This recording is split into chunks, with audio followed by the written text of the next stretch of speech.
આવનાર લોકસભા ચૂંટણી અનુસંધાને ભારતીય જનતા પાર્ટી કચ્છના ઉમેદવાર વિનોદભાઈ ચાવડા દ્વારા ગાંધીધામ તાલુકામાં ચૂંટણીનો પ્રચાર કરાયો.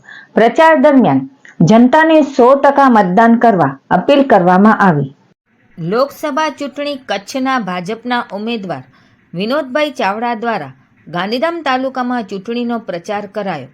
વિનોદભાઈ ચાવડાએ ગાંધીધામ મધ્યે ચૂંટણી પ્રવાસ યોજી સૌપ્રથમ શિણાઈ ગામ મધ્યે ખોડિયાર માતાજીના દર્શન સાથે વિવિધ ગામોમાં સભા યોજી આગામી લોકસભા ચૂંટણીમાં 100% મતદાન કરાવવાના સંકલ્પ એવં જનતા જનાર્દનના પ્રચંડ જન સમર્થન સાથે વિજય પ્રાપ્ત કરવા તેમજ વિકસિત ગુજરાતથી વિકસિત ભારતની સફરમાં સૌ લોકોને સાથે લઈ ચાલવાનો સંકલ્પ કર્યો હતો.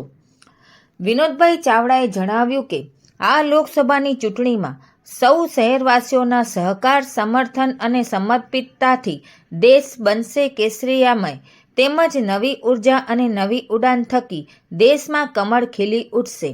પ્રવાસ દરમિયાન કચ્છ લોકસભા ઉમેદવાર વિનોદભાઈ ચાવડાની સાથે જિલ્લા ભાજપ પ્રમુખ દેવજીભાઈ વરચંદ, ગાંધીધામ ધારાસભ્ય માલતીબેન મહેશ્વરી, પૂર્વ ધારાસભ્ય રમેશભાઈ મહેશ્વરી, જિલ્લા મહામંત્રી ધવલભાઈ આચાર્ય તથા જિલ્લા આગેવાનોમાં મીનાક્ષીબેન ભટ્ટ, નરેન્દ્રસિંહ જાડેજા, મોમાયભા ગઢવી, નીલમબેન લાલવાણી, બાબુભાઈ ગુજરિયા, પંકજભાઈ ઠક્કર, પ્રફુલ્લસિંહ જાડેજા, દેવુભા જાડેજા, ભરત રામવાની, પુનિત દુધરેચિયા, વિજયસિંહ જાડેજા વગેરે જોડાયા હતા.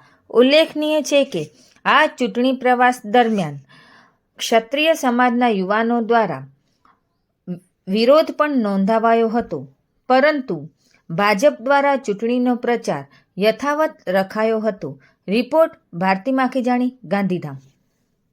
આવનાર લોકસભાની ચૂંટણી વિશે આપ ગાંધીધામ વાસીઓને શું સંદેશો આપશો? છેલ્લા 1 મહિનાથી વધારે સમય થયો આખા કચ્છની અંદર અમે પ્રચાર પ્રસાર કરી રહ્યા છીએ. આજે ગાંધીધામ તાલુકાનો અમારા પ્રચારની શરૂઆત અમે કરી છે અને ગાંધીધામ તાલુકાના અનેક ગામડાઓની અંદર જવાનું થયું છે. લોકો આવકારી રહ્યા છે. જે પ્રમાણે બધા લોકો જાણે છે કે 10 વર્ષની અંદર દેશના વડાપ્રધાન શ્રી નરેન્દ્ર મોદી સાહેબના નેતૃત્વમાં અનેક વિકાસના કાર્યો કચ્છની અંદર થયા છે. અનેક જન ઉપયોગી યોજનાઓ જે લોકો સુધી પહોંચી છે અને આજે લોકો એની અનુભૂતિ કરી રહ્યા છે. અને આગામી મહિનાની જ્યારે 7મી તારીખે મતદાન જ્યારે થવાનું છે ત્યારે લોકો થનગની રહ્યા છે મતદાન કરવા માટે. અને એ જ ઉત્સાહ હું જે કચ્છમાં જોઈ રહ્યો છું એ ગાંધીધામની અંદર પણ અનેક ગામડાઓની અંદર અમે ગયા હતા.